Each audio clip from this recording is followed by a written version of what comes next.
अस्सलाम वालेकुम। उम्मीद करती हूँ जी सब खैरियत से होंगे। जी आज की हमारी एक्सरसाइज 13.1 का क्वेश्चन नंबर 4 है, Asma rolled a dice, what is the probability of getting the numbers 3 और 4। अब बच्चे वो कह रहे हैं कि अस्मा ने जो है वो एक डाइस को उछाला, यानी कि एक जो लूडो का दाना है उसको उछाला, तो 3, ये देखिए यहाँ पे जिस तरीके से लिखा हुआ है 3 और 4 के जो आने के जो चांसेस है, या 3 आ जाए या 4 के आने के जो चांसेस है वो कितने हैं। ठीक है, हमने यानी कि पहले तो इन दोनों की प्रोबेबिलिटी फाइंड आउट करनी है।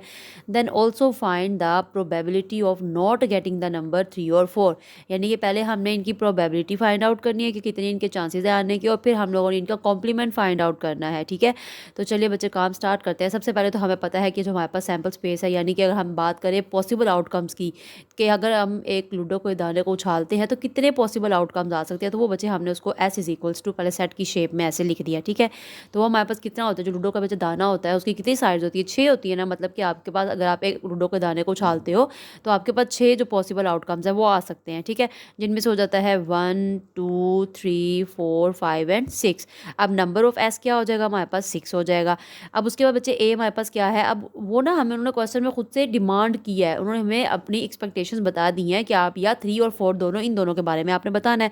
तो बस इवेंट जो है उन्होंने हमें खुद से गिवन है। ठीक है, तो हमने ए इज इक्वल टू क्या लिख दिया, 3 और 4। ये जो ए है हम खुद से लेट कर सकते हैं, आप कुछ भी इसकी जगह अल्फ़ाबेट लेट कर सकते हो। तो ए हमने क्या लिख दिया, 3 और 4, या 3, उन्होंने कहा 3 या 4 इन दोनों के बारे में बताना है। तो एन ऑफ ए क्या हो जाएगा हमारे पास, क्या उसकी जो तादाद है वो कितनी हो गई, 2 हो गई। तो बस सिंपल हमें फार्मूले में क्या चाहिए होता है, किसी भी चीज़ की प्रोबेबिलिटी फाइंड आउट करने के लिए हमें एन ऑफ एस चाहिए होता है और एन ऑफ ए चाहिए होता है। ठीक है, तो ये हमारे पास एन ऑफ एस आ गया, ये हमारे पास एन ऑफ ए आ गया। तो बस इसको फार्मूले में पुट करते हैं। तो ये बच्चे आपके पास क्या आ गया, P of A is equals to N of A over N of S. तो एन ऑफ ए हमारे पास 2 था, एन ऑफ एस हमारे पास 6 था। तो बस इनको डिवाइड किया हमने, कटिंग शटिंग की, तो हमारे पास आंसर आ गया 1/3। अब हमने बच्चे नॉट गेटिंग 3 और 4 मालूम करना है, यानी कि हमने इसका कॉम्प्लीमेंट फाइंड आउट करना है। अब बच्चे इस फॉर्मूले के बारे में मैंने अपने प्रीवियस लेक्चर में आपको बताया है कि अगर हम लोग किसी भी इवेंट की प्रोबेबिलिटी फाइंड आउट करते हैं और जो उसका कॉम्प्लीमेंट होता है, अगर हम उन दोनों को सम कर दें, यानी कि इस तरीके से P of A plus P complement of A that is equals to 1। ठीक है, ये इसको जो है बच्चे हमने जो है वो आगे से इस शेप में कन्वर्ट किया है। ठीक है, तो आपने कंफ्यूज नहीं होता ना कि ये जो है ये कोई न्यू चीज़ की मतलब निकल आई है, ऐसा कुछ नहीं है। ये इस फार्मूले से ये वाला आपका फार्मूला निकला है। ठीक है, तो बस अब हमने नॉट गेटिंग फाइंड आउट करना है कि 3 और 4 की जो नहीं है चांसेस, जो पॉसिबिलिटीज़ नहीं है, तो हमने लिख दिया पी कॉम्प्लीमेंट ऑफ एक साइड पे छोड़ दिया, 1 वैसे ही आ जाएगा, माइनस पी ऑफ ए अभी हमने फाइंड आउट किया वो क्या है, 1/3। तो अब इनका एलसीएम ले लेते हैं। 1 के नीचे जब कुछ नहीं होता तो हमें पता है कि मतलब किसी भी अमाउंट के नीचे अगर कुछ नहीं होता तो हमें पता है 1 तो होता ही है। तो हमने एलसीएम लिया तो क्या आ गया, 3 आ गया। और 1 को 3 से डिवाइड करें तो बच्चे क्या बच जाएगा, 3 बच जाएगा। 3 को 3 से डिवाइड किया तो क्या बच जाएगा, 1 बच जाएगा। 3 1 द 3, 1 1 द 1। तो 2/3 जो है वो आपके क्वेश्चन नंबर 4 का आंसर आ गया। ठीक है, चलिए क्वेश्चन नंबर 5 देखते हैं।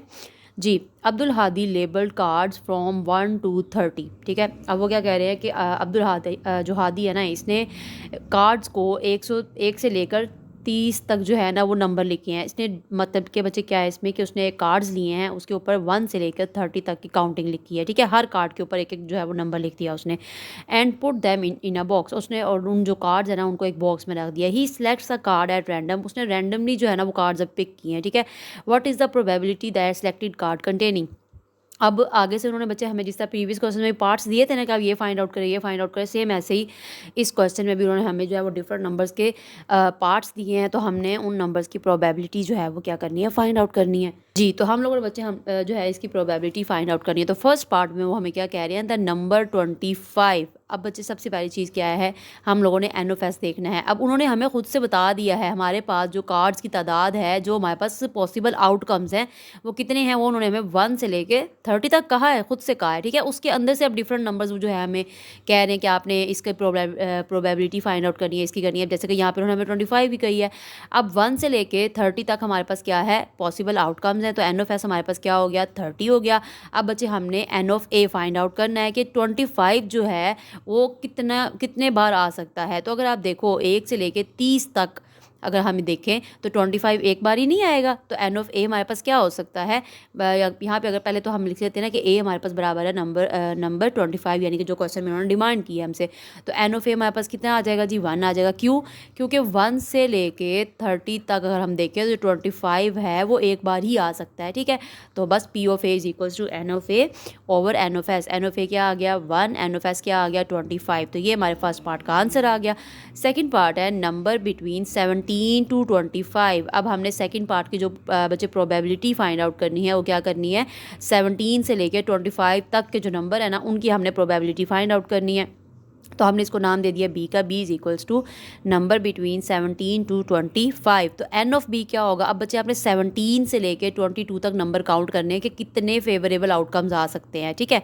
तो चलिए हम देखते हैं।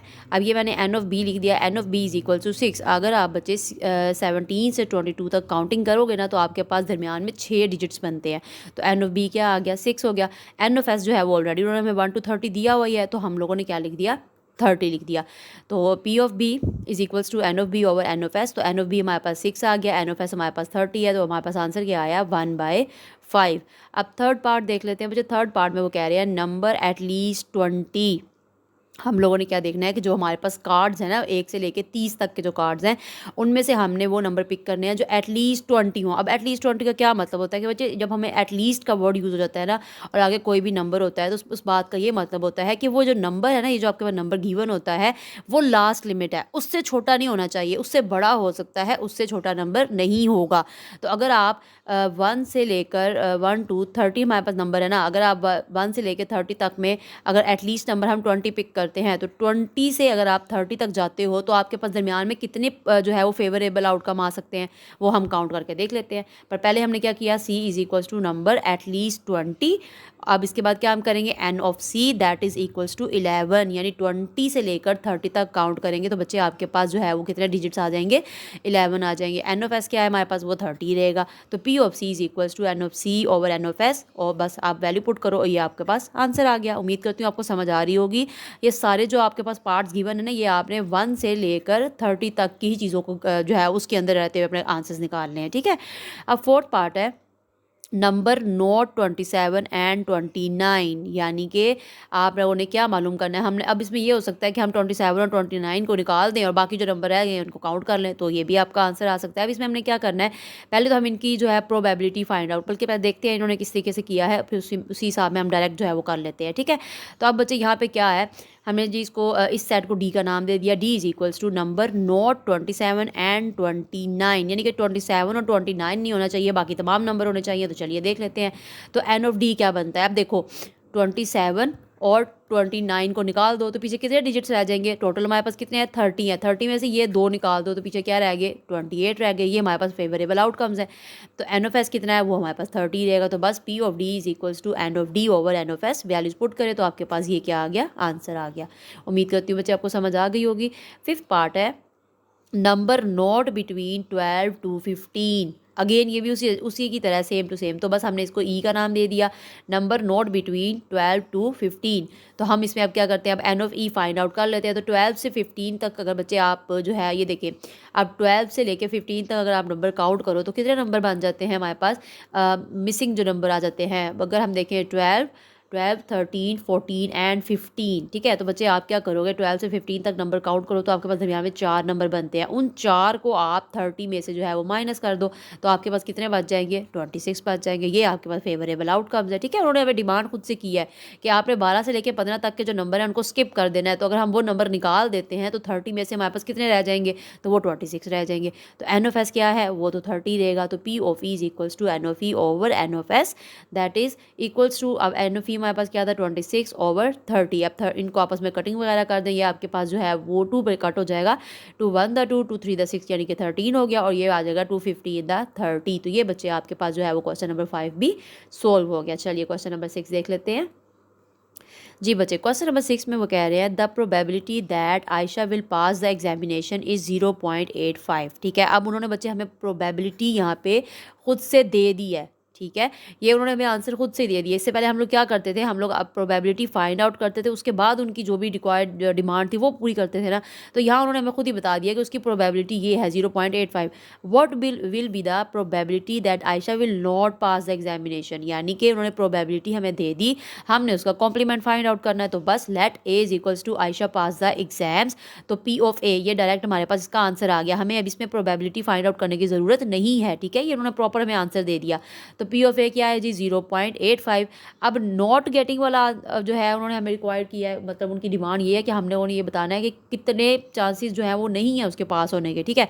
तो बस जब कॉम्प्लीमेंट का क्या फॉर्मूला है, P complement of A is equals to 1 minus P of A. तो पी ऑफ ए उन्होंने हमें खुद से ही दे दिया।